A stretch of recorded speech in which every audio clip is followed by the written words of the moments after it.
हाँ जी बच्चों, good afternoon. तो लिखिए, टॉपिक डालिए, force on a current carrying conductor in magnetic field. Force on a current carrying conductor in magnetic field. Force on a current carrying conductor in magnetic field. तो obviously will be talking about the magnetic force. और magnetic force किस पर? तो current carrying conductor पर। कहाँ? तो magnetic field के अंदर। तो ये मान लो कि सर ये मैग्नेटिक फील्ड है आपकी, ये आपकी मैग्नेटिक फील्ड है। और इस मैग्नेटिक फील्ड का जो मैग्नीट्यूड है, that B B. B is the magnetic magnitude of the magnetic field. इसमें हमने किसी करंट कैरिंग कंडक्टर को प्लेस कर दिया। और मान लो कि ये आपकी कोई current carrying conductor that has been placed inside a magnetic field. अब इस पे फोर्स कैलकुलेट करना है, हमें इस पे फोर्स कैलकुलेट करेंगे। अब देखिए सर, एक बात तो आपको मालूम है कि करंट फ्लो करेगा तो ऑब्वियसली बात है कि electron will drift from one end of the conductor to another end. अगर मैं आपको अज्यूम कर लूं कि करंट इधर फ्लो कर रहा है, let us say it is flowing towards positive x axis, तो आप बता सकते हैं कि इलेक्ट्रॉन किधर ड्रिफ्ट करेगा? In which direction do you think electron will drift? जी, minus minus I. Minus I क्या? ठीक है। अच्छा, इसको दो तरीके से मैं कर सकता हूँ, या तो इलेक्ट्रॉन को ड्रिफ्ट करा के और इसको सॉल्व किया जाए, या मैं यहाँ पर थोड़ा और आसान रखने के लिए, ताकि आपको आगे जाके सिंप्लीफिकेशन में कोई दिक्कत ना हो, मैं आपको एक बात बता रहा हूँ कि इलेक्ट्रॉन का एंटी पार्टिकल होता है पोजिट्रॉन। पोजिट्रॉन का नाम अगर आपने सुना, I am not saying proton, I am saying positron. Positron का क्या मतलब होता है sir? Positron is basically the anti particle of electron which has same mass of that of the electron, but इसका जो चार्ज होता है वो पॉजिटिव होता है। इलेक्ट्रॉन पे चार्ज माइनस होता है, पोजिट्रॉन पे जो चार्ज होता है वो प्लस होता है। इसका बिहेवियर पॉजिटिव चार्ज जैसा ही, obviously because it is positively charge, but yes mass wise they are same. इसका भी mass 9.1 into 10 to the power minus 31 KG, और पोजिट्रॉन का भी मास इतना ही 9.1 into 10 to the power minus 31 KG. तो इन दोनों के जो मास की वैल्यू है वो सेम है, बट चार्ज की वैल्यू जो है दोनों की वो सेम नहीं है। In fact positron is positively charge.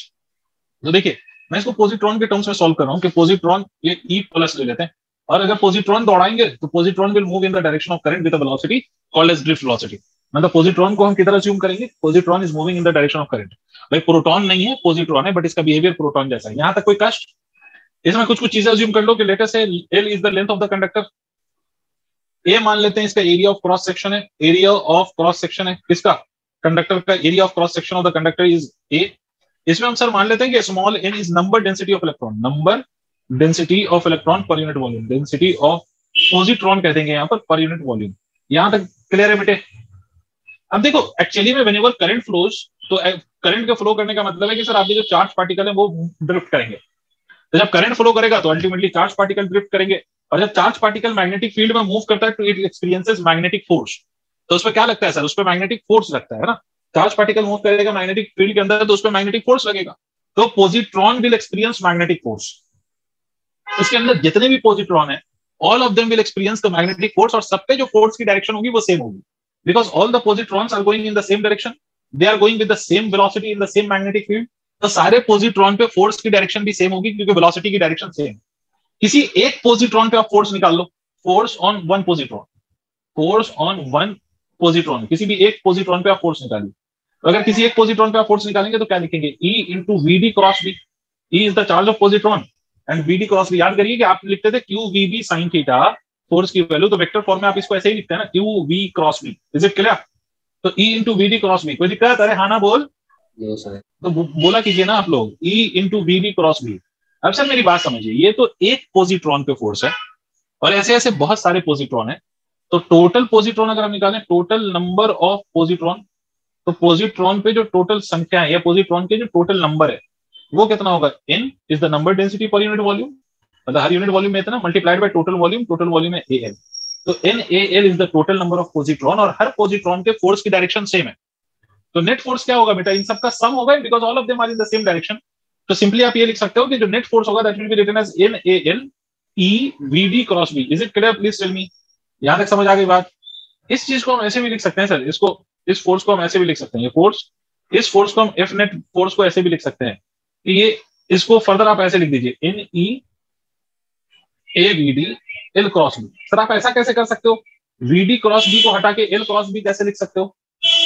Sir मुझे एक बात बताइए, अगर एक वेक्टर है A, सर ध्यान से सुनिएगा, और दूसरा वेक्टर है B, इसका क्रॉस प्रोडक्ट हमें करना है C के साथ। A क्रॉस C की डायरेक्शन और B क्रॉस C की डायरेक्शन सेम आएगी या नहीं आएगी, ये बताओ। A क्रॉस C अगर मैं कर दूं तो A एक्स एक्सिस का लॉन्ग और C वाई एक्सिस का लॉन्ग, तो मतलब I क्रॉस J क्या आएगा? K क्या? बी क्रॉस सी करके देखिए आप, बी भी किधर एक्स एक्सिस कलॉन्ग, सी किधर वाई एक्सिस कलॉन्ग, तो फिर से आई क्रॉस जे क्या आएगा सर, ये क्या। इसका मतलब अल्टीमेटली दोनों डायरेक्शन वाइज सेम है, और मैग्नीट्यूड तो वैसे ही आ रहा है सर, क्योंकि वीडी तो अल्टीमेटली मल्टीप्लाई हो रहा है ना, पहले एल मल्टीप्लाई हो रहा था इससे, अब वीडी मल्टीप्लाई, तो अगर मैं लिखूं 2 × 3 × 4 या लिख दो मैं 2 × 4 मल्टीप्लाइड बाई 3, बात तो एक ही है ना सर, मैग्नीट्यूड वाइज तो ये इक्वल ही है और डायरेक्शन वाइज भी दोनों सेम है, इसीलिए हम बीडी क्रॉस बी को रिप्लेस कर सकते हैं एल क्रॉस बी से। तो सर कोई मुझे बताएगा what is this value n e A v d, who will tell me what is this value n e A v d? Sir current. बहुत बढ़िया बेटे, तो एफ नेट को मैं लिख सकता हूं, F net can be written as equal to I L cross B.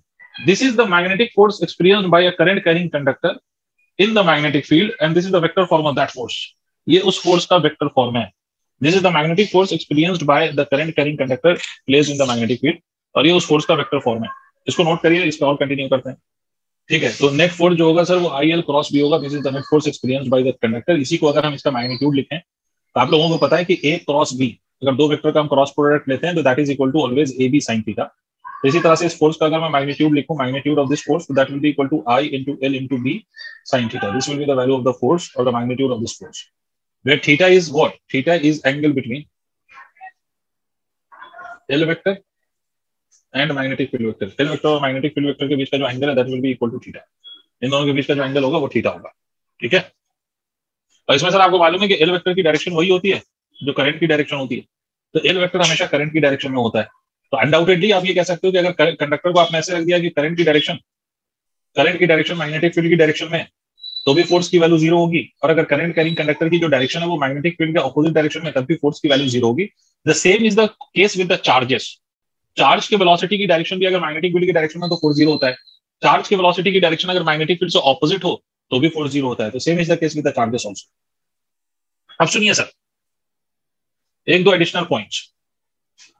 Sir अगर मान लीजिए मैं आपसे कहता हूं कहीं पर भी कि मैग्नेटिक फील्ड है, पहले आप लोग लिख लो, फिर उसके बाद मैं बताता हूं इसको। देखिए note, if a closed loop is placed in uniform magnetic field then the magnetic force on it will be zero. अगर आप किसी भी क्लोज लूप को मैग्नेटिक फील्ड में रखोगे तो उस पर लगने वाला मैग्नेटिक फोर्स जो होगा वो जीरो होगा। क्या मतलब है सर? सर ये मान लीजिए मैग्नेटिक फील्ड है और आप किसी भी शेप का लूप रख दें इसके अंदर, किसी भी आर्बिट्री शेप का, जरूरी नहीं है कि वो कोई फिक्स्ड ज्योमेट्रिकल शेप हो, कोई भी शेप हो सकता है, इट शुड बी क्लोज्ड। और क्लोज का मतलब मुझे लगता है आप लोगों को पता है, क्लोज का मतलब है कि जहां से आप चल रहे हो वहीं पहुंचना चाहिए आपको। मान लो ये करंट की डायरेक्शन है, इस तरह से करंट फ्लो कर रहा है, तो अगर ये मैग्नेटिक फील्ड कांस्टेंट है तो इस पे लगने वाला फोर्स की वैल्यू जीरो होगी। सर क्यों होगी? तो इस पे फोर्स कैसे निकालोगे आप? Do you have any direct method to find the force on the whole of the loop? देखिए सर मेरी बात समझिए, पूरे लूप में आप एक बार में फोर्स निकालने का कोई फॉर्मूला बताया क्या मैंने? ऐसा तो कोई फॉर्मूला नहीं बताया। मैंने आपसे बोला कि स्ट्रेट वायर होगा तो मैग्नेटिक फोर्स की value I L B sine theta होगी। बोलो हाँ या ना? Yes sir. यस। तो ये क्लोज लूप है, तो सर इसमें करेंगे क्या आप इसमें एक एलिमेंट लेंगे DL in the direction of current, तो ऑब्वियसली वो टेंजेंशियल होगा, और इस पे आप फोर्स लिखेंगे डीएफ, तो डीएफ की वैल्यू कितनी हो जाएगी? डी इंटू कैपिटल एफ लिख लेना। Force, small force on this will be equal to what, I DL cross B. ये आएगा सर आपके फोर्स की वैल्यू। और इस तरह से आप सारे एलिमेंट्स लेते जाइए, सब सेम ऑर्डर में अरेंज करते जाइए, सारे एलिमेंट्स को आप सेम ऑर्डर में अरेंज करते जाइए और सबके फोर्स कैलकुलेट करिए। आप एक बात याद करिए, आपने पॉलीगॉन रूल पढ़ा है क्लास 11 में, पढ़ा है क्या? Yes sir. मुझे आप में से कोई बता सकता है कि अगर कोई पॉलीगॉन में फॉर्म कर रहा हूं इन द सेम ऑर्डर, सारे वेक्टर्स को मैंने अरेंज किया इन द सेम ऑर्डर, ये एक पॉलीगॉन फॉर्म कर दिया मैंने, और सारे vectors has been taken in the same order, A B C D E F, ये सारे vectors has been taken in the same order, और मैंने एक पॉलीगॉन फॉर्म कर दिया, it's a closed polygon. Can you tell me what would be the vector sum of whole polygon? Zero. याद रखो भाई, जिनको नहीं पल्ले पड़ रहा वो सुनो। Result of any two or any number of vector is given by the last vector taken in the opposite order. आप जब भी वेक्टर्स को अरेंज करेंगे, चाहे वो दो वेक्टर हो या दो से ज्यादा वेक्टर हो, resultant will always be given by the vector taken in the opposite order. ये जो वेक्टर होगा which is taken in the opposite order, that will be equal to the resultant of all the vectors. अगर ये सारे vectors जो polygon को form कर रहे हैं वो सारे के सारे अगर वो एक ही डायरेक्शन में, मतलब सारे के सारे सेम ऑर्डर में हो, तो इस केस में सारे वेक्टर का जो सम होगा that sum will always be equal to zero. जिनको याद नहीं वो याद रखना है कि अगर all the vectors are taken in the same order तो sum of all the four vectors will always be equal to zero, चाहे दो वेक्टर हो, तीन वेक्टर हो, 50 वेक्टर हो। तो यहाँ पर देखिए सारे फोर्सेस का वेक्टर जो अगर इसको आप ऐड करोगे तो एक से ज्यादा वेक्टर्स है, and all of these vectors will be forming a polygon taken in the same order. तो अगर आप इस पूरे को ऐड कर दो vectorially I D L cross B, तो इन सम का सम क्या आएगा? According to the polygon rule इन सब का सम जो आएगा that will be equal to 0।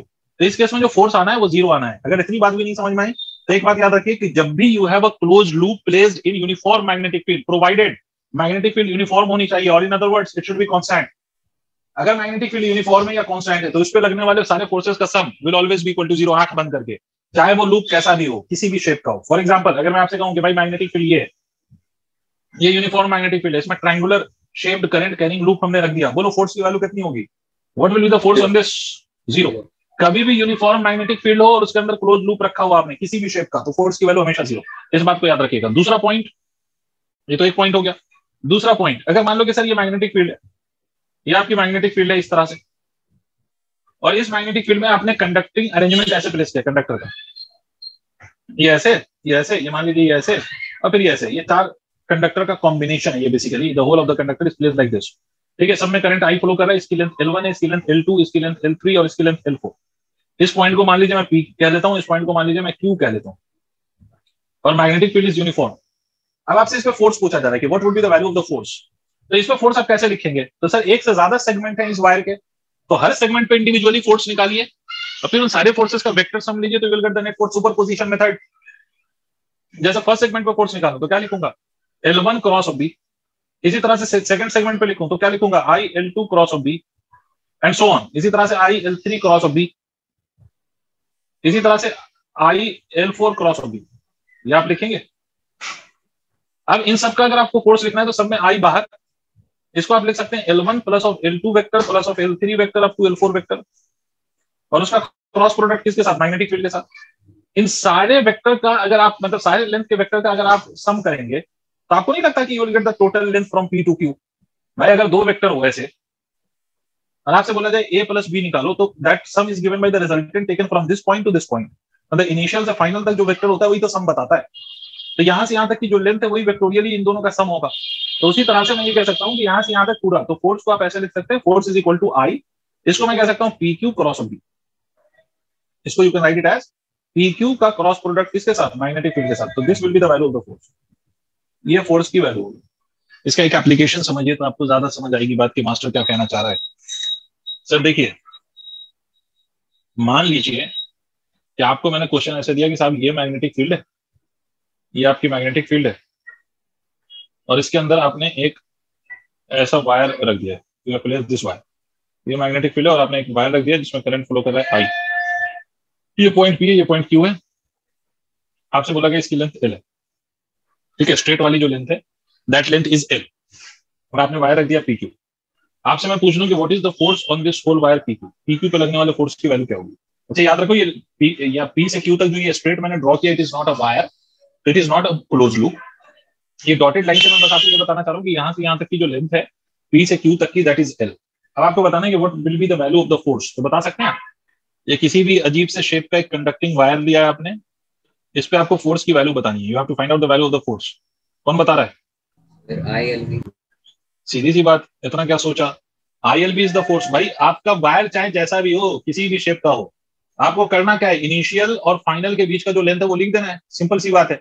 उससे कोई फर्क नहीं पड़ता कि वो किस शेप का है, तो सिंपली फोर्स की वैल्यू क्या हो जाएगी? फोर्स की वैल्यू ILB हो जाएगी भाई, खत्म। भाई यहाँ इनिशियल पॉइंट से फाइनल पॉइंट तक के बीच की दूरी कितनी है? L, वो गिवन है आपको, तो I into L into B, खत्म, ये आंसर है। ठीक है सर, ऐसा ही एक और क्वेश्चन करके बताइए, देखूं कितनी अकल है आप लोगों के पास। एक वेव लाइक कंडक्टर आपको गिवन है, आपको एक कंडक्टर गिवन है जो वेव की शक्ल का है, और वेव लाइक कंडक्टर, ऐसा कोई कंडक्टर आपको गिवन है। तो इसको दूसरे कलर से ड्रॉ करता हूँ। ये आपको एक कंडक्टर गिवन है, ये कंडक्टर आपको गिवन है, यहाँ से यहाँ तक का कंडक्टर, इसमें करंट फ्लो कर रहा है I। इस कंडक्टर के लिए आपको, और मैग्नेटिक फील्ड भी, इस कंडक्टर के लिए आपको एक इक्वेशन गिवन है 2 pi by lambda multiplied by x, ऐसा गिवन। आपको बताना है कि what is the force acting on this conductor, इसमें करंट फ्लो कर रहा है। कौन बताएगा? कौन है अकलमंद अपने?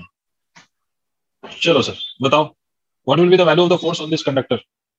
सर क्वेश्चन सर तेरे को बताना फिर से सुन लीजिए सर, आपसे बोला जा रहा है यहाँ पर एक वेव लाइक कंडक्टर है, मतलब कंडक्टर ऐसा है जिसका शेप कैसा है? वेव की तरह, ठीक है, it's a wave like conductor. और उस कंडक्टर के लिए जो इक्वेशन लिखी हुई है that is y is equal to 2 pi by lambda multiplied by x, where lambda is wavelength. Lambda of course wavelength होता है। Yes sir. आपको बताना है कि अगर इस कंडक्टर में करंट I फ्लो कर रहा है, if the current flowing in the conductor is I, तो you just have to find out what will be the value of what will be the value of the magnetic force experienced by this conductor. Magnetic force आपको बताना भाई, इस conductor पे magnetic force की value क्या होगी। Anyone? Sir ये जो पॉइंट्स हैं इसके, इस पॉइंट्स को P मान लो, इस पॉइंट को Q कह दो, तो P से Q तक की लेंथ चाहिए होगी ना आपको लिखने के लिए। सर आप लोग समझ नहीं रहे हो शायद। सर आपको P से Q तक की लेंथ ही तो लिखना है। सर क्या लिखना है? P से Q तक की लेंथ। P से Q तक की लेंथ यहाँ पर होगी कितनी? नहीं, ट्वाइस लैम्डा नहीं, सिंपली लैम्डा। भाई किसी भी वेव में यहां से यहां तक का जो डिस्टेंस है that is called as wavelength. ये पूरी लेंथ को हम कहते हैं वेवलेंथ। अच्छा ये गलत है कि आप कहेंगे सर ये हमने पढ़ा था कि भाई क्रेस्ट से क्रेस्ट के बीच की दूरी वेवलेंथ है, ये गलत है। ये यहीं से यहां तक वेवलेंथ नहीं है, वेवलेंथ यहां से यहां तक है। वेवलेंथ का मतलब होता है कि जब आपका फेज 2 पाई से चेंज हो जाए, तो एक क्रेस्ट और एक ट्रफ की टोटल लेंथ को मिला के आप एक वेवलेंथ कहेंगे। तो इसका मतलब है कि जो लैम्डा गिवन है वो वेवलेंथ और P से Q तक की लेंथ इज लैम्डा ओनली। तो फोर्स की वैल्यू क्या लिखेंगे आप? फोर्स की वैल्यू लिखेंगे आप I इंटू लेंथ। लेंथ हो गया वेवलेंथ के बराबर लैम्डा, लैम्डा मल्टीप्लाइड बाय कितना? तो lambda multiplied by magnetic field. This will be the value of the force. ये फोर्स की वैल्यू है। नहीं पल्ले पड़ा? वेवलेंथ का मतलब बेटे एक क्रेस्ट और एक ट्रफ का जो टोटल लेंथ होता है ना उसको हम वेवलेंथ कहते हैं। वो सिंपल ये मतलब नहीं होता कि भाई हाईएस्ट पॉइंट ऑफ क्रेस्ट से हाईएस्ट पॉइंट ऑफ ट्रफ, ये जरूरी नहीं है। Okay, moving on to the next question. अब देखो ये तो यूनिफॉर्म फील्ड है, अगर तो फोर्सेस को हम ऐसे लिख सकते हैं, और अगर क्लोज लूप है तो नेट फोर्स की वैल्यू 0 होगी विदाउट एनी डाउट। ये सारी बातें अपनी जगह सही। अब एक क्वेश्चन ले रहा हूं मैं। देखिए मान लीजिए ये कोई लूप है and it's a rectangular loop. I am taking it as rectangular loop. PQRS is rectangular loop. यहां से करंट ऐसे फ्लो कर रहा है। ये y एक्सिस है हमारा और ये हमारी x एक्सिस। ये मान लीजिए यहां से यहां तक की जो लेंथ है दैट लेंथ बी a, मतलब length of this loop is a and this is b, the breadth is b, current flowing in this loop is I। PQRS है। इसमें जो मैग्नेटिक फील्ड गिवन है वो है B not into 1 plus of x by b minus of k cap. Minus of k cap क्या बता रहा है कि magnetic field is directed inwards. B not is some constant. B आपको पता है कि भाई ये लेंथ है आपका B, ब्रेथ बेसिकली। और x क्या चीज है? x कौन बताएगा? तो x is any general distance from the origin. x क्या चीज है बच्चों? x कोई भी जनरल डिस्टेंस है। कहां से x जनरल डिस्टेंस है? तो it is the general distance from the origin. कहां से? ऑरिजिन से। समझ में आई बात? It is any general distance from the origin. कोई दिक्कत? अब आपको बताना है कि what will be the force on this PQRS, मतलब इस लूप पे नेट फोर्स बताना है। तो पहली बात तो मुझे ये बताओ कि ये मैग्नेटिक फील्ड कांस्टेंट है या वेरिएबल है? वेरिएबल। तो क्या फोर्स 0 होगा सर? फोर्स 0 तो नहीं होगा, तो फोर्स तो नॉन जीरो होगा। तो उस फोर्स की क्योंकि नॉन जीरो हो भी सकता है, 0 हो भी सकता है, नहीं भी हो सकता है, हमें नहीं पता। मगर हम ये नहीं कह सकते कि फोर्स 0 होगा because it is non uniform field. तो हम उस फोर्स की वैल्यू कैसे निकालेंगे? कोई आइडिया देगा? नहीं, इंटीग्रेशन नहीं करेंगे, यहाँ पे इंटीग्रेशन की जरूरत नहीं है। मैं बताता हूं, यहां पर सारे सेगमेंट पे आप इंडिविजुअली फोर्स निकालिए। क्या करिए? सारे सेगमेंट्स पे इंडिविजुअली फोर्स निकाल लीजिए और उन सब फोर्स का वेक्टर सम ले लीजिए, तो you will get the net magnetic force. आप सारे फोर्सेस को इंडिविजुअली फाइंड आउट करिए और उन सबका क्या कर दीजिए? वेक्टर सम ले लीजिए, तो you will get the net magnetic force. अब कैसे करेंगे ध्यान से सुनो। इससे पहले कि मैं PQ और RS पे फोर्स निकालूं, उससे पहले मैं इस पे फोर्स निकालूंगा, QR और SP पे। QR और किस पे फोर्स निकालूंगा? SP। QR और SP पे फोर्स निकालूंगा। ध्यान से सुने। सर मुझे एक बात बताओ, QR पे फोर्स की डायरेक्शन क्या होगी? Magnetic field minus k cap है, इसका मतलब है मैग्नेटिक फील्ड इनवर्ड है। तो QR पे फोर्स की डायरेक्शन किधर है? बच्चों तुम लोग बताओ यार, मिलके करें तो ज्यादा अच्छा लगता है, मुझे तो आता है सर। QR पे फोर्स की डायरेक्शन क्या है? अपवर्ड, डाउनवर्ड, आउटवर्ड, इनवर्ड, किधर? वेरी गुड, एक ही बच्चा बोल रहा है, बाकी लोग सब नींद में है। भाई QR पे जो फोर्स की डायरेक्शन है वो अपवर्ड है, और PS पे जो फोर्स की डायरेक्शन होगी वो अनडाउटेडली किधर होगी? तो दैट विल बी डाउनवर्ड। अब एक बात बहुत अच्छे से समझो, एक्स एक्सिस के अलॉन्ग, सक्षम, एक्स एक्सिस के अलॉन्ग मैग्नेटिक फील्ड चेंज हो रही है या कांस्टेंट है? What will you say about the magnetic field along x axis? Sir constant. But x axis के अलॉन्ग मैग्नेटिक फील्ड वेरिएबल है सक्षम। या पढ़ो इस पूरी इक्वेशन को, तुम लोग समझ नहीं रहे हो इसका मतलब यार।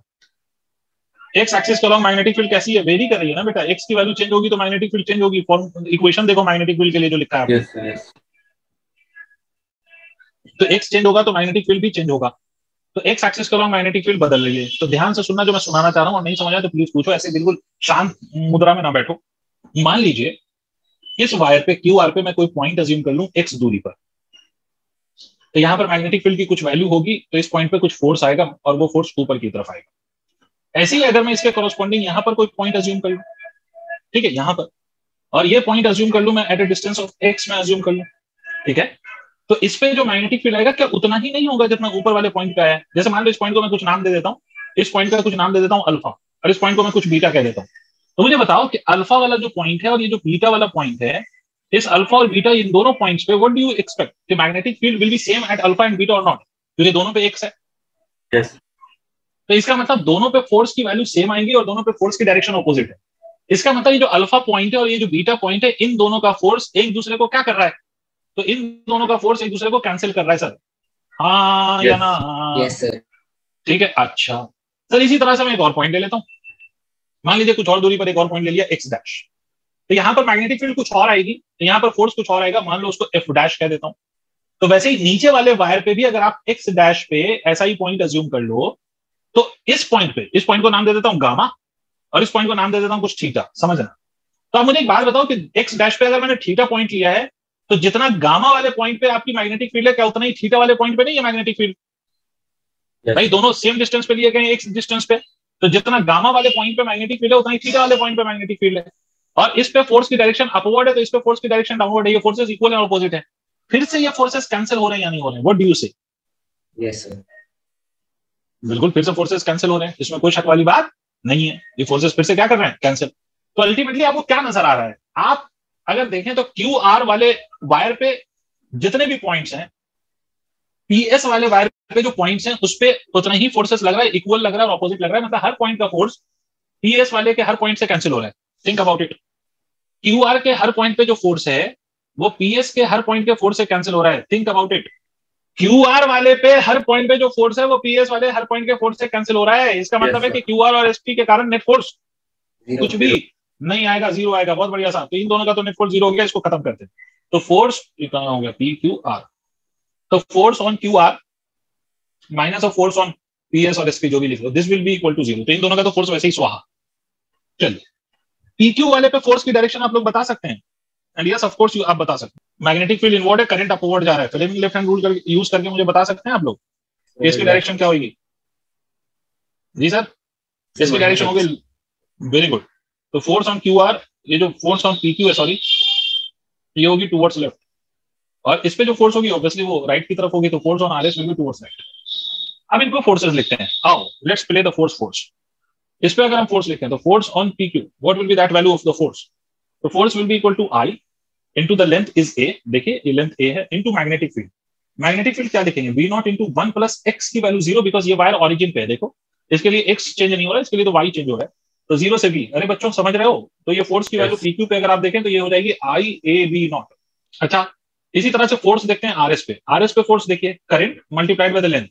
मैग्नेटिक फील्ड की वैल्यू क्या लिखेंगे? B naught multiplied by 1 plus of x. What will be the value of x for this wire? Very good. तो 1 plus of b by b. B by b is equal to what? तो b by b is equal to 1। तो b by b is equal to 1। तो ये जो पूरा result आएगा that will be equal to F R S पे जो force आएगा that will be equal to twice of I A B naught.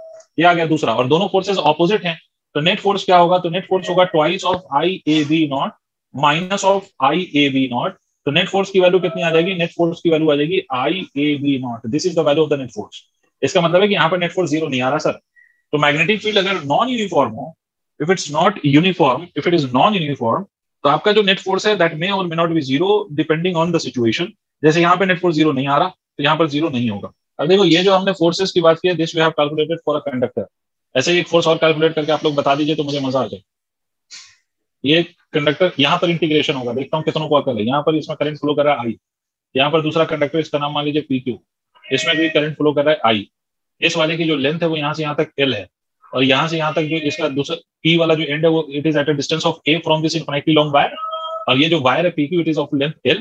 तो आपको बताना है कि what is the force on PQ। अब मुझे बताओ कैसे सॉल्व होगा? आप लोग हिंट दीजिए तो मजा आए sir. Force due to infinite.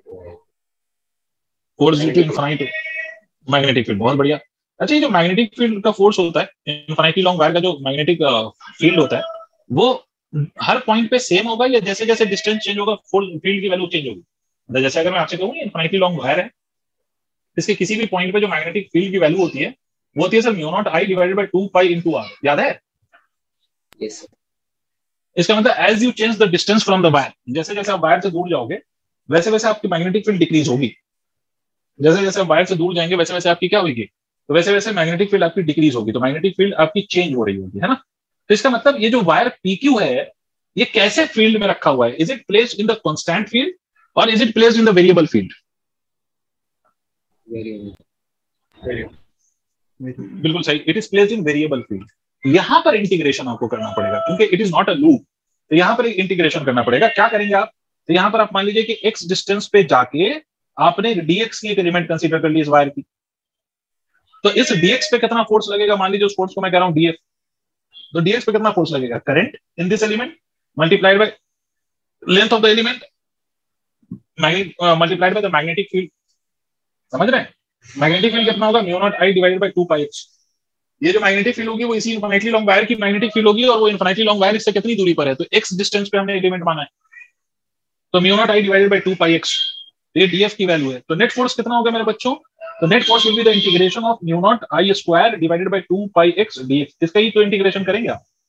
Can anybody tell me कि what will be the limits? भाई अगर आप इस वायर PQ का सबसे पहला पॉइंट देखो तो ये कितने डिस्टेंस पे है, तो this is at a distance of a, और सबसे लास्ट पॉइंट देखो तो ये इनफिनिटली लॉन्ग वायर से कितने दूरी पर है, a प्लस l होगा यानी, तो इसकी लिमिट ऑफ इंटीग्रेशन क्या होगी, a से a प्लस l। अब यहां ध्यान से देखिए, a से a प्लस l तक आपको इंटीग्रेट करना है, तो फोर्स की वैल्यू क्या लिखेंगे आप, mu not I square divided by 2π integration of dx bye x। Sir you have to integrate it from a to a plus l। इसका इंटीग्रेशन आप करेंगे तो ये हो जाएगा mu not I square divided by 2π, इसका इंटीग्रेशन होता है ln ऑफ x, ठीक है, लिमिट क्या होगी a से a plus l, dx bye x का इंटीग्रेशन ln ऑफ x होता है। तो इस पे जो f की वैल्यू आएगी वो कितनी आएगी, mu not I square divided by 2π, इसमें अपर लिमिट आप पुट करिए तो ln of a plus l, minus of lower limit put करिए तो ln ऑफ l होगी, ये लिमिट्स होंगी। तो फोर्स की वैल्यू कितनी आ जाएगी, mu not I square divided by 2π ln of, अगर बीच में माइनस साइन हो तो हम इसको ऐसे लिख सकते हैं a plus l divide by, ये आपके फोर्स की वैल्यू है। सर जी सर वो a होगा कहां पर बच्चे, sir, a plus l minus ln of a। हाँ sorry, yes it will B a, ठीक है। नेक्स्ट टॉपिक का नाम डालिए magnetic force between two current carrying conductor. ये भी जो मैंने कैलकुलेट करवाया it is also the magnetic force between two current carrying conductor. Of course अगर मैं ये टॉपिक जो अभी करा रहा हूँ वो नहीं भी पढ़ा था तो भी फर्क नहीं पड़ता, बट ये बुक्स में आपके एज अ टॉपिक दिया हुआ होता है तो दैट इज वाई मुझे आपको पढ़ाना पड़ेगा। वैसे आपको जैसे यहाँ पर भी समझ में आ रहा है कि भाई ये जो PQ वाली वायर है it is in the magnetic field of this infinitely long wire, तो PQ वाली वायर इनफिनिटली लॉन्ग वायर के मैग्नेटिक फील्ड में है, तो इनफिनिटली लॉन्ग वायर का जो ये मैग्नेटिक फील्ड है वो इस PQ पे फोर्स लगाएगा, ये आपको समझ में आ रहा है। तो यही चीज को आपको एज अ टॉपिक पढ़ना है, वो लिखिए magnetic force between two current carrying wires, या you can say two current carrying conductors. Wire कह लो या कंडक्टर कह लो एक ही बात है। तो देखिए सर मान लीजिए कि ये एक इनफिनिटली लॉन्ग वायर है, ये इनफिनिटली लॉन्ग वायर है, तो यहाँ से ये एक इनफिनिटली लॉन्ग वायर है और ये दूसरा इनफिनिटली लॉन्ग वायर है, तो these are two infinitely long wires, ठीक है। ये और ये दो इनफिनिटली लॉन्ग वायर है, इस वायर को मैं 1 कह लेता हूँ और इस वायर को मैं वायर नंबर 2 कह लेता हूँ। इसमें करंट मान लीजिए I1 है और इसमें करंट I2 है, both are infinitely long, I am taking the two infinitely long current carrying wires. इसका मतलब है कि जो भी फॉर्मूला भी हम लिखेंगे that will only exist when you have the infinitely long current carrying wire. अब देखिए सर मुझे एक बात बताओ, can I claim that the wire 2 is placed inside the magnetic field of 1? Yes. Can I say so? Yes of course I can claim that कि ये जो wire 2 है वो किसके मैग्नेटिक फील्ड में रखी हुई है, तो वायर 2 रखी हुई है मैग्नेटिक फील्ड ऑफ 1 में। और इसी तरह से मैं ये भी क्लेम कर सकता हूँ कि 1 किसके मैग्नेटिक फील्ड में रखी हुई है, तो 2 के रखी हुई है। इसका मतलब both of these wires are in the magnetic field of one another, मतलब I1 is inside the magnetic field of 2 and I2 is inside the magnetic field of 1। इसका मतलब दोनों एक दूसरे के मैग्नेटिक फील्ड में। सर ये बात ऐसे ही है जैसे मैं आपसे कहूं कि एक चार्ज है Q1 और दूसरा चार्ज है Q2, ठीक है, एक चार्ज Q1 है और दूसरा चार्ज Q2 है। अगर मैं Q2 को देखूं तो मैं कह सकता हूं कि Q2 is inside the electric field of Q1 and vice versa, मैं ये भी कह सकता हूं कि Q1 is inside the electric field of Q2 and being both the charges in one of other field, दोनों पे क्या लगता है, दोनों पे इलेक्ट्रोस्टैटिक फोर्स लगता है। भाई इलेक्ट्रोस्टैटिक फोर्स Q1 Q2 के बीच में जो लगता है वो क्यों लगता है, बिकॉज ये दोनों चार्जेस एक दूसरे के फील्ड में। अगर ये चार्जेस एक दूसरे के फील्ड में नहीं हो तो इसमें कोई फोर्स नहीं लगेगा, then there will be no force on one another, but because ये एक दूसरे के फील्ड में रखे हुए हैं इसीलिए एक दूसरे पे क्या लगाएगा, फोर्स लगाएगा। तो similar is the case with the current carrying conductor. जो इलेक्ट्रोस्टैटिक्स में आपने चार्ज के लिए समझा था वही केस किसका है, करंट कैरिंग कंडक्टर के। अगर एक दो करंट कैरिंग कंडक्टर है और दोनों को आपने एक दूसरे के पास रख दिया है तो होगा क्या कि दोनों कंडक्टर आप कह सकते हो कि एक दूसरे के फील्ड में, एंड बिकॉज दोनों कंडक्टर एक दूसरे के फील्ड में, दोनों कंडक्टर एक दूसरे पे क्या लगाएंगे? तो दोनों कंडक्टर एक दूसरे पे फोर्स लगाएंगे, सीधी सी बात है। समझ आई बात? Yes sir. Yes sir. ठीक है, तो दोनों कंडक्टर एक दूसरे पे फोर्स लगाएंगे। चलिए सर, और वो फोर्स मैग्नेटिक फोर्स होगा। अच्छा मुझे एक बात बता सकते हो, I2 की जो मैग्नेटिक फील्ड होगी जो I1 पे लग रही है, what will be the direction of magnetic field of I2 on I1? I1 पे I2 की डायरेक्शन क्या होगी? राइट हैंड थंब रूल वाला यूज करके बताओ तो। Place the thumb in the direction of current and tap the fingers. तो देखो तो I2 की जो मैग्नेटिक फील्ड होगी that is B2 magnetic field, और ये बाहर होगी या नहीं? Think about it. यस। और I1 की जो मैग्नेटिक फील्ड होगी वो अंदर होगी या नहीं? This is the magnetic field.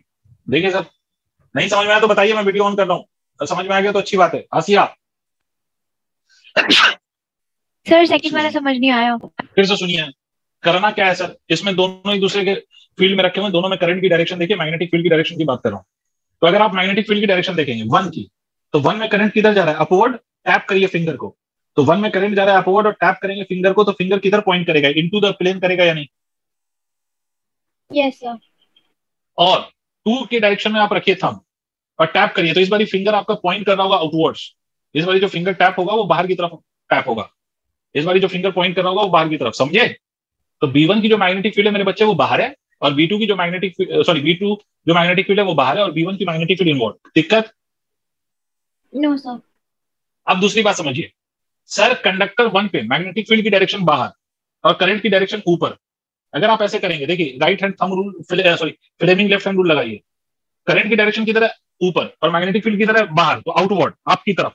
तो आप थंब की डायरेक्शन देखिए, थंब की डायरेक्शन, इस पे जो फोर्स की डायरेक्शन आएगी that is the force on 1 due to 2।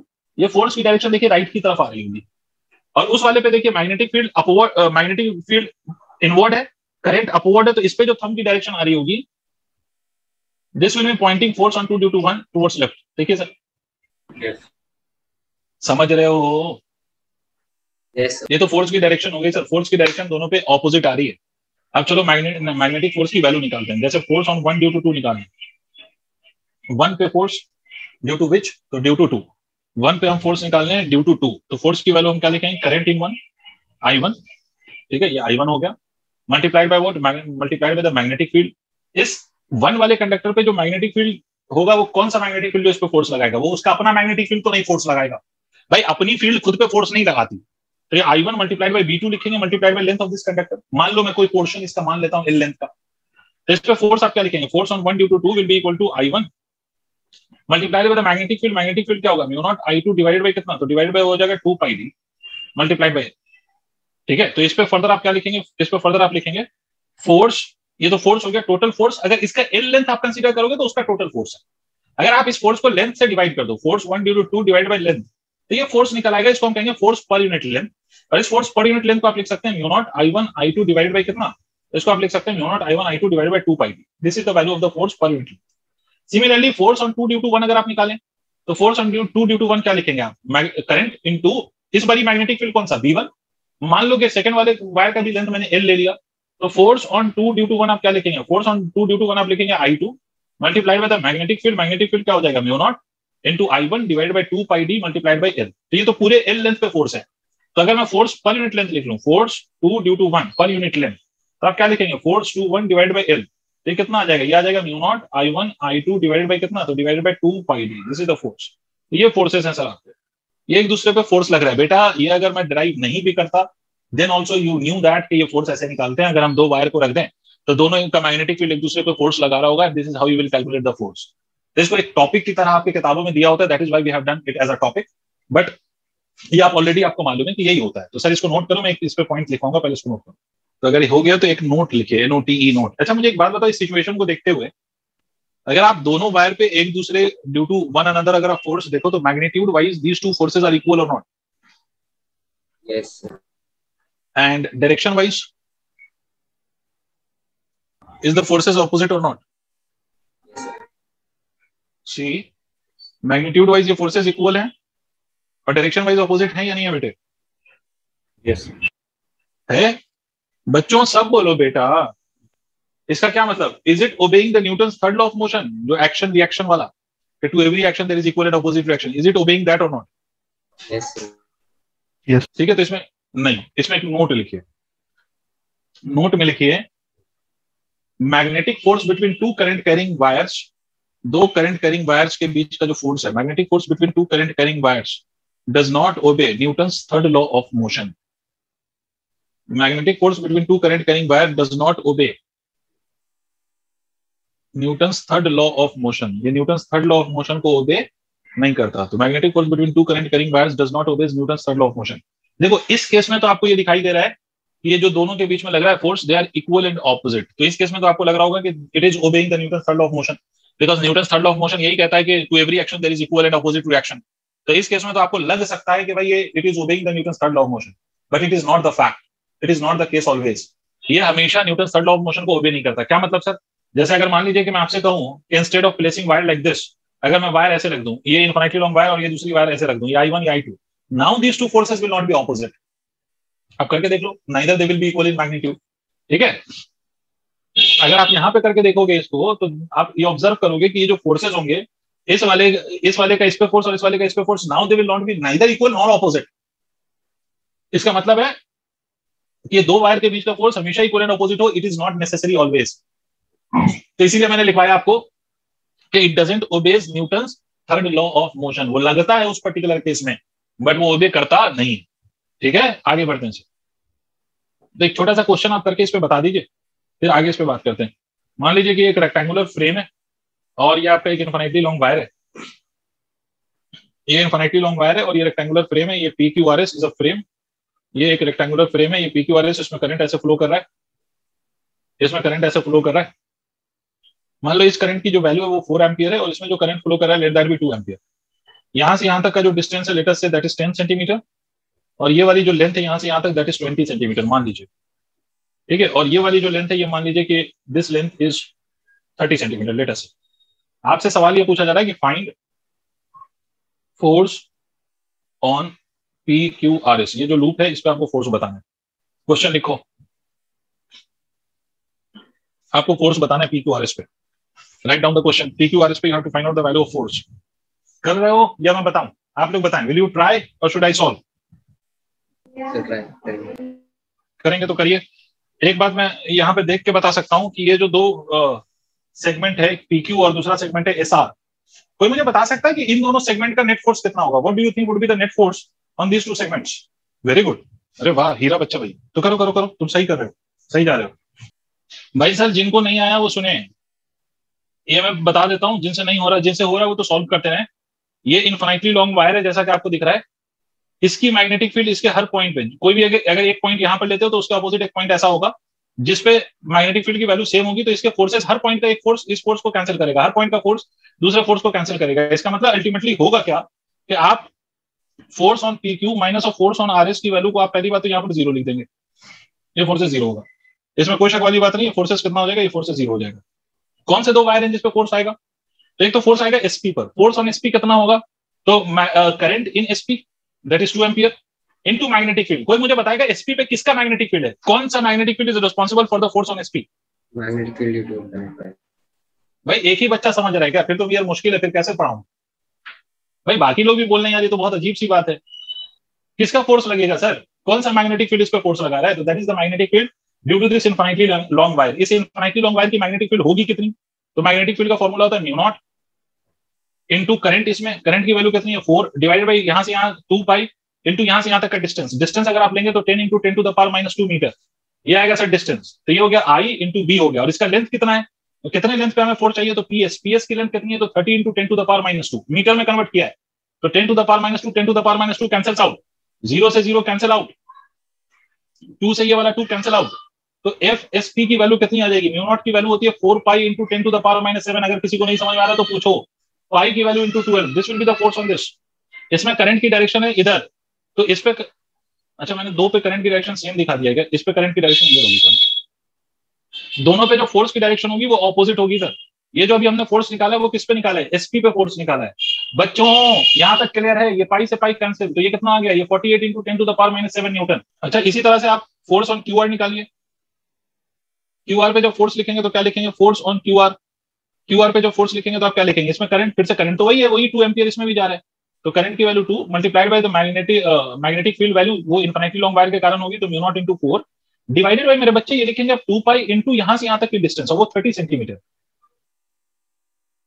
तो ये आप लिखेंगे 30 into 10 to the power minus 2, you have converted into metres, into the length, length कितना फिर से 30, तो 30 into 10 to the power minus 2 फिर से, तो undoubtedly this 30 minus 2 and this 30 into 10 to minus 2 will cancel out, ये 2 से ये 2 कैंसिल हो गया।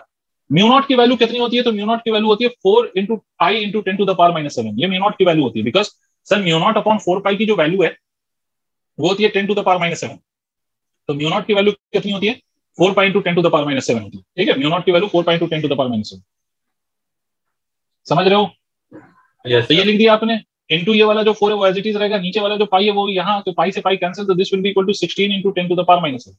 अनडाउटेडली दोनों वायर में करंट की डायरेक्शन ऑपोजिट है, तो दोनों पे जो फोर्स होगा वो ऑपोजिट होगा, तो नेट फोर्स क्या होगा, इन दोनों का डिफरेंस आएगा सर। एफ नेट की वैल्यू क्या होगी 48 into 10 to the power minus 7 minus of 16 into 10 to the power minus 7, इन दोनों का डिफरेंस ले लीजिए तो ये आ जाएगा 32 into 10 to the power minus 7 newton, this is the value of the force. समझ आ गया होगा, शायद नहीं आया तो प्लीज पूछिए सर, ठीक है। तो till now what we have done is the force force force force force खेला। अब इस चैप्टर में बहुत ज्यादा चीजें नहीं रह गई है, अब जो हम टॉपिक करेंगे that will be torque on a rectangular मतलब current carrying coil placed in magnetic field, फिर उसके बाद आएगा गैल्वेनोमीटर, फिर उसके बाद आएगा उस गैल्वेनोमीटर का conversion into ammeter and voltmeter. तो ये कुछ टॉपिक्स रह गए इस चैप्टर में जो हम करेंगे, ठीक है। तो आज स्टार्ट कर रहा हूं मैं, लिखिए torque on a current carrying coil placed in magnetic field. अब देखो सर, इस करंट कैरिंग कॉइल पे टॉर्क, आपको टॉर्क का कॉन्सेप्ट पता है, force into the perpendicular distances. अब यहाँ पर आपको बहुत दिमाग खोल के समझना है सर।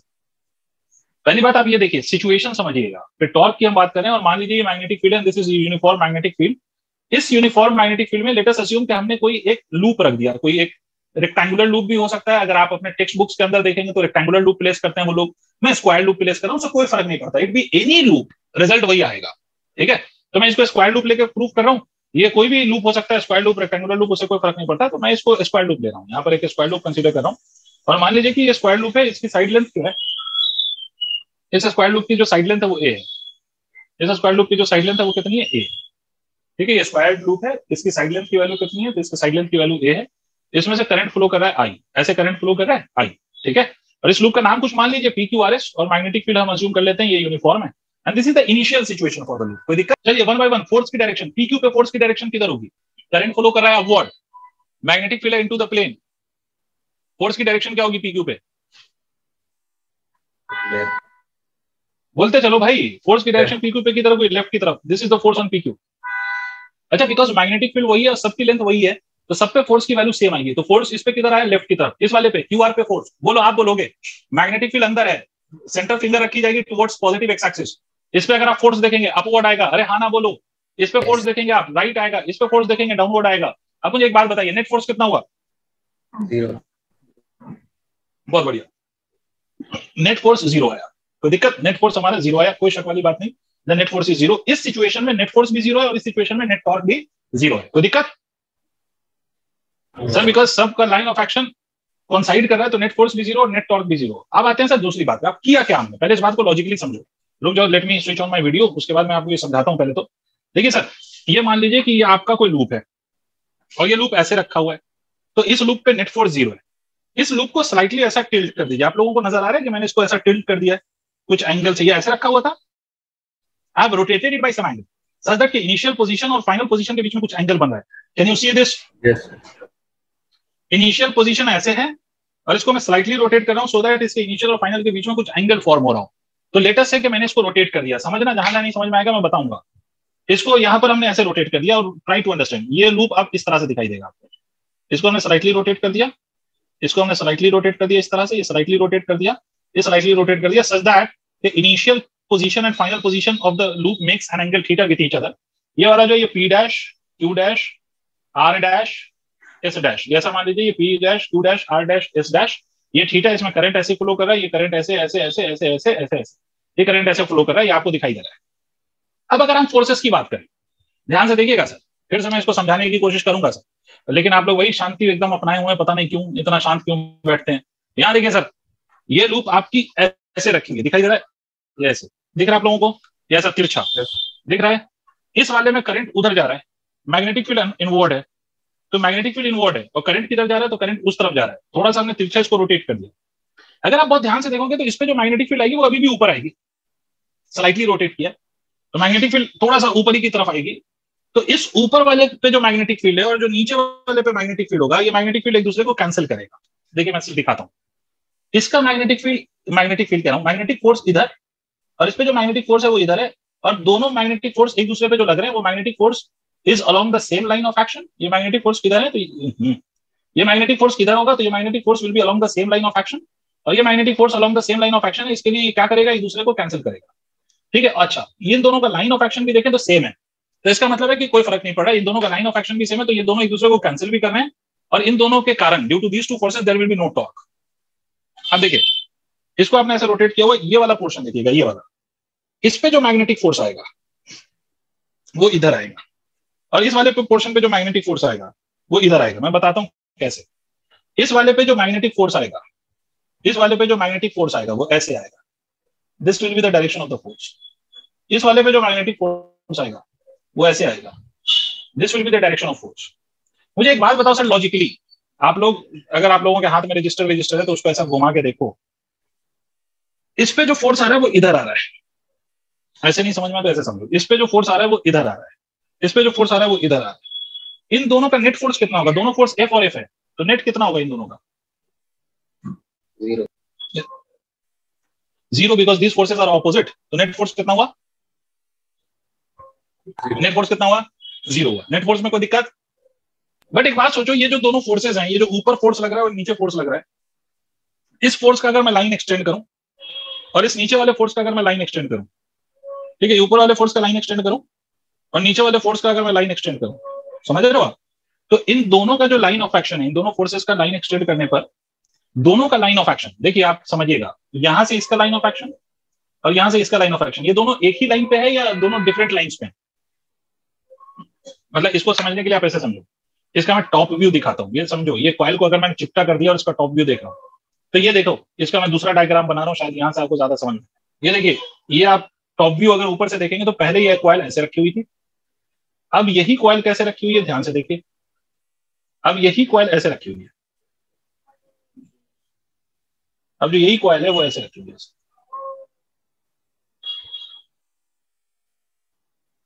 दिख रहा है बच्चों? इस वाले पे जो फोर्स लग रहा है वो इधर लग रहा है, इस वाले पे जो फोर्स लग रहा है वो इधर लग रहा है। अब मुझे एक बात बताइए कि ये जो, और इन दोनों के बीच का एंगल थीटा है, मुझे ये बताइए दोनों फोर्सेस इक्वल हैं? बोलिए, ये जो फाइनल सिचुएशन मैंने दिखाया ब्लू से, इसमें बताइए दोनों फोर्सेस इक्वल हैं या नहीं है? Yes sir, yes sir, equal है, दोनों फोर्सेस इक्वल हैं, दोनों की डायरेक्शन ऑपोजिट है, बोलो हाँ या ना? यस सर, क्या दोनों का लाइन ऑफ एक्शन सेम है? क्या दोनों के अलोंग, दोनों फोर्स जिस लाइन के अलोंग एक्ट कर रहे हैं उस लाइन को अगर मैं एक्सटेंड करूं तो क्या लाइन ऑफ एक्शन सेम आ रहा है? इन दोनों के लाइन ऑफ एक्शन सेम नहीं है, तो इन दोनों के लाइन ऑफ एक्शन भी सेम नहीं है। इसका क्या मतलब हुआ? इसका मतलब हुआ सर एफ नेट तो 0 है, बट ये दोनों फोर्स क्या प्रोड्यूस कर रहे होंगे? ये दोनों फोर्स एक इफेक्ट प्रोड्यूस कर रहे होंगे, और इस इफेक्ट ऑफ फोर्स को हम कपल ऑफ फोर्स कहते हैं। इसका लाइन ऑफ एक्शन इधर है और इसका लाइन ऑफ एक्शन इधर है, तो ऐसे ही फोर्स को तो कपल कहते हैं, और couple of force is always responsible for the torque. इन दोनों फोर्सेस का जो लाइन ऑफ एक्शन है वो सेम नहीं है, तो although these two forces are equal, opposite, but their line of actions are not same, hence these two forces will be responsible for a torque acting on the coil. आई बात समझ थोड़ी थोड़ी सी? Yes. भाई थोड़ी थोड़ी बात समझ आई हो तो बताइए। फिर से मैं रिपीट कर रहा हूं कि ये फोर्सेस इक्वल भी हैं, ऑपोजिट भी हैं, बट इन फोर्सेस का जो लाइन ऑफ एक्शन है वो सेम नहीं है। तो ये जो पेयर ऑफ फोर्स है, it is said to form a couple, and that couple of force will be responsible for the torque acting on the coil. तो इसका मतलब है कि यही जो है आपका, यही दोनों फोर्स का इक्वल एंड ऑपोजिट होना, but not along the same line, यही क्या प्रोड्यूस कर देगा? तो यही टॉर्क प्रोड्यूस कर देगा। किस पर? इस कॉइल पर, due to which the coil will rotate. और हमें यही टॉर्क निकालना है। क्या निकालना है? यही टॉर्क हमें निकालना है। समझ गए? अब इसमें हमें टॉर्क लिखना है, तो टॉर्क मैं आपको बताता हूं होता क्या है। ये दो फोर्सेस हैं, ये वाला एंगल थीटा है, तो ये वाला एंगल को भी मैं थीटा कह सकता हूं। इन दोनों फोर्स के बीच का परपेंडिकुलर डिस्टेंस, तो अगर इन दोनों फोर्स के बीच का परपेंडिकुलर डिस्टेंस लिखेगा तो a sin थीटा लिख सकते हैं आप, यानी थिंक अबाउट इट। तो टॉर्क होता क्या है? Torque is equal to force multiplied by the perpendicular distance between the two forces. ठीक है, टॉर्क क्या होता है, force multiplied by perpendicular distance between the two forces. पहले यहां तक समझ में आ गया। फोर्स की वैल्यू क्या होगी, तो किसी भी एक सेगमेंट पे जो फोर्स लग रहा है वो होगा sir force is equal to current multiplied by the length multiplied by the magnetic field multiplied by a sine theta. तो इसको मैं ऐसे भी लिख सकता हूं, torque is equal to I into A cross B into sine theta. तो इस टॉर्क को मैं इधर लिख देता हूं further, torque can also be written as equal to I into area into magnetic field into sine theta. This is the magnitude of the torque. A square को मैं एरिया ऑफ द स्क्वायर लिख सकता हूं ना। अब square का चाहे कोई भी शेप होता तो यहां पर एरिया ही आती। भले इसको हमने स्क्वायर रूट लेके हमने प्रूफ किया है, this we have proved by taking the square root, but इसमें कोई सा भी शेप होता तो वो एरिया ही आता, इसीलिए ये formula is valid for any shape of the loop. But हमने although we have derived this result for the square loop, ये रेक्टेंगुलर लूप होता, सर्कुलर लूप होता, कोई भी आर्बिट्री शेप का लूप होता, सबके लिए यही फॉर्मूला वैलिड होता। कुछ हजम हुआ क्या किया मैंने, torque is equal to force into perpendicular distance. तो दोनों फोर्स के बीच का परपेंडिकुलर डिस्टेंस कितना होगा सर, ए साइन थीटा। अब force on any segment of this loop हम क्या लिखेंगे, तो भाई हर सेगमेंट का लेंथ ए है, मैग्नेटिक फील्ड की वैल्यू बी है और करंट आई जा रहा है, तो I into length into the magnetic field, वही लिखा, A into A becomes A square, और ए स्क्वायर क्या होगा, साइड का स्क्वायर, साइड का स्क्वायर मतलब एरिया। तो आज और ज्यादा नहीं समझाऊंगा, पहले इसको आज पढ़ना प्लीज, ये रिक्वेस्ट है मेरी, ये जो मैंने करा उसको आज पढ़ना, क्योंकि next class will be related to this only.